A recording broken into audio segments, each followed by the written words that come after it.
Hello friends, कैसे हैं आप लोग। आशा करते हैं आप लोग अच्छे होंगे। और आज हम लोग डिस्कस करेंगे इम्पोर्टेंट क्वेश्चन। ये पॉलिटिकल साइंस का है, इम्पोर्टेंट क्वेश्चन पार्ट 1 का, शीत युद्ध का दौर। आप इसमें देखिएगा, इस चैप्टर में बहुत अच्छे चीज़ों के जो शीत युद्ध का जो चर्चा किया गया, बहुत अच्छे से डिस्कस किया गया है इसमें। और इसमें रसिया एक तरफ USSR, दूसरी तरफ अमेरिका शामिल था। तो आइए हम लोग इसको डिस्कस करते हैं। तो जो पहला क्वेश्चन है, निम्न वाक्य सही करके लिखो। इसको सही करके लिखना है, यानी कि इसमें कुछ गड़बड़ होगा, आपको उसको सही करना। अमेरिका ने अपने सहयोगियों के साथ 1955 में वार्सा की संधि की। तो आपको पता होना चाहिए कि अमेरिका ने 1955 में वार्सा की संधि नहीं की थी, जबकि USSR ने किया था, यानी कि सोवियत संघ ने। तो सोवियत संघ ने अपने सहयोगियों के साथ 1955 में वार्सा की संधि की, ये आपका सही होगा, ठीक है। जबकि अमेरिका ने क्या बनाया था, नाटो, ठीक है, नाटो बनाया था, सेंटो, फिर एक और बनाया था संगठन जिसको कहा जाता है सीटो। ये तीन प्रमुख संगठन बनाए थे अब USSR को काउंटर करने के लिए, ठीक है। तो USSR ने भी 1955 में वार्सा की संधि की थी। द्वितीय विश्व युद्ध के बाद किन दो महाशक्तियों का उदय हुआ, तो अमेरिका और सोवियत संघ। तीसरे विश्व के नाम से किन देशों को जाना जाता है, तो गुटनिरपेक्ष आंदोलन में शामिल देश, ठीक है। इसमें से भारत सबसे प्रमुख रहा था।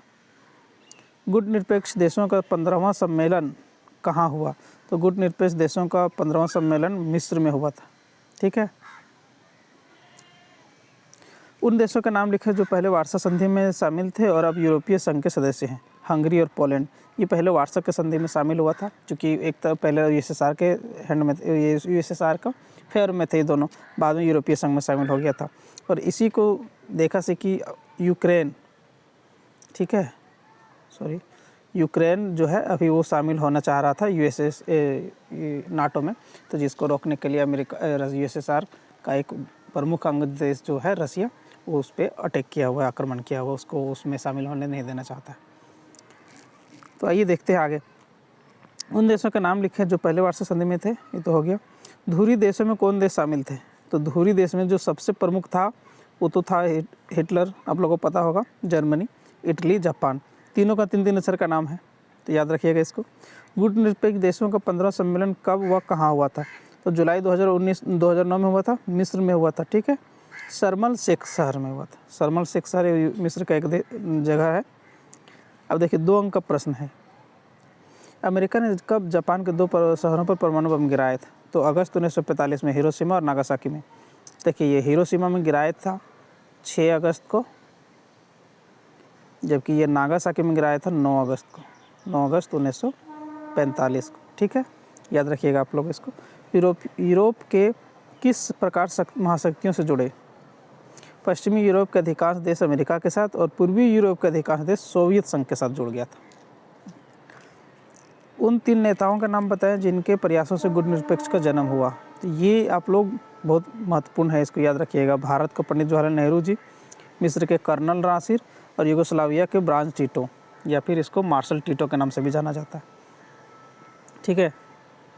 छोटे देश महाशक्तियों के गुट में किस कारण शामिल हुए, तो अपनी सुरक्षा व महाशक्तियों के प्रभाव से बचने के लिए।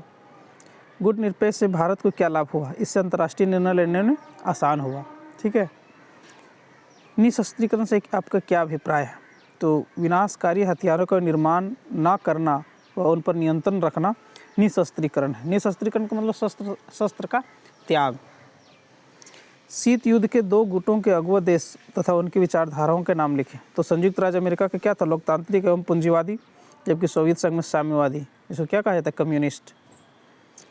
आगे, शीत युद्ध से आप क्या अभिप्राय है, यह ऐसी अवस्था है जब 2 या अधिक देशों के बीच भय, अनिश्चय, असुरक्षा, कूटनीति, दांवपेच, वैचारिक घृणा, एक दूसरे को नीचा दिखाकर अपनी श्रेष्ठता दिखाने का वातावरण हो। इसमें युद्ध की संभावना बनी रहती है। इसमें संचार साधनों द्वारा अपनी श्रेष्ठता का प्रचार किया जाता है। जबकि ऐसे शीत युद्ध जो था 1945 से तो शुरू हो गया था और ये जाके ख़त्म हुआ सोवियत संघ के विघटन के बाद 1991 में, ठीक है।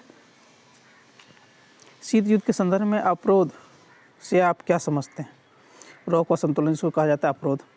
दोनों महाशक्तियों में एक दूसरे को नुकसान पहुंचाने की क्षमता है, कोई भी पक्ष युद्ध का खतरा नहीं उठाना चाहेगा, इसी कारण पारस्परिक अवरोध के कारण युद्ध नहीं हुआ, ठीक है। कोई भी देश को, अब एक तरफ तो यूएसएसआर, दूसरी तरफ अमेरिका था, दोनों अगर कोई भी युद्ध की शुरुआत करता आपस में लड़ने के लिए तो फिर तो उसके ऊपर तो सभी देश पे तो टूट पड़ता, या फिर हो सकता सभी लोग उस पर इल्ज़ाम भी डाल देता, और कोई भी देश दोनों में से कोई भी कमज़ोर नहीं था, कोई एक दूसरे को दबा भी नहीं पा सकता था। इसीलिए ये आपस में युद्ध ना लड़के अन्य देशों को बीच में इसमें बनाया गया उसका शिकार, जिसमें बहुत सारे देश इसमें शिकार भी हुए। अफ़गानिस्तान, नेपाल, श्रीलंका, इराक, ईरान, ये सब शीत युद्ध के शिकार हुआ। क्या आप मानते हैं कि गुटनिरपेक्ष की नीति पलायन की नीति नहीं है? ठीक है, इसको अब सिद्ध करना है। गुटनिरपेक्षता का अर्थ अंतर्राष्ट्रीय मामलों और महाशक्तियों से अलग रहना तथा सही गलत का निर्णय स्वयं करना था, ना कि सक्रिय रहकर मतभेद बढ़ाना।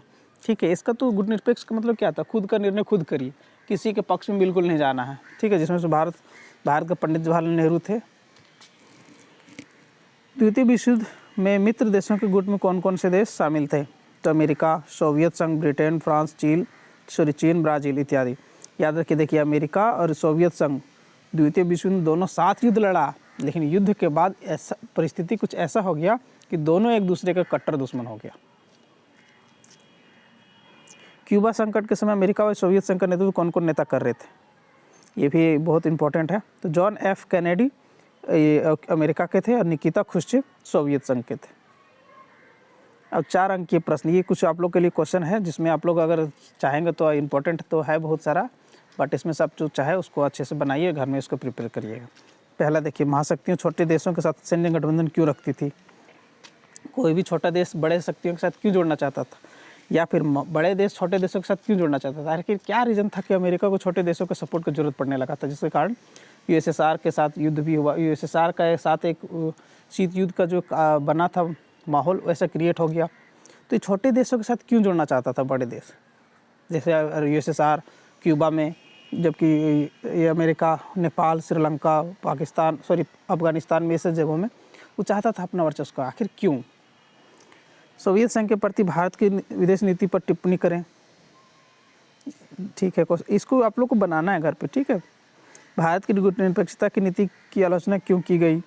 स्पष्ट करें, गुटनिरपेक्ष का अर्थ पृथकवाद नहीं होता। भारत की विदेश नीति ना तो सकारात्मक थी और ना ही से निष्क्रियता थी। प्रस्तुत कथन को स्पष्ट करें। स्पष्ट करें कि क्यूबा मिसाइल संकट शीत युद्ध का चरम बिंदु था। बिल्कुल, ये तो था ही। अब देखिए 6 अंकीय प्रश्न। प्रक्षेपास्त्रों को कम करने के उद्देश्य से किए गए समझौते और संधियों का वर्णन करें। नव अंतर्राष्ट्रीय आर्थिक व्यवस्था का वर्णन करें। शीत युद्ध की उत्पत्ति के प्रमुख कारणों का विस्तार पूर्वक वर्णन करें। ये आप लोग ना लिख लीजिएगा, ये बहुत इंपॉर्टेंट, डबल स्टार बना लीजिए इसको। गुटनिरपेक्ष सम्मेलनों के इतिहास का वर्णन करें। वैश्विक राजनीति में गुटनिरपेक्षता एक सराहनीय प्रयास था, विश्व के एकजुट करने के लिए स्पष्ट करें। ये कुछ इंपॉर्टेंट क्वेश्चन है जो आप लोग के लिए मैं लेकर आया था, और ये आप लोग अगर इसको घर पे बनाते हैं तो निश्चित रूप से आपकी तैयारी प्रिपरेशन जो है थोड़ा मजबूत हो जाएगी और आप लोग एग्जाम में अच्छे से लिख पाओगे। ठीक है, तो ये वीडियो अगर आप लोग के लिए हेल्पफुल रहा हो तो अपने दोस्तों के साथ शेयर करें, और चैनल को सब्सक्राइब नहीं किया तो चैनल को सब्सक्राइब करें, और मिलेंगे अब नेक्स्ट वीडियो।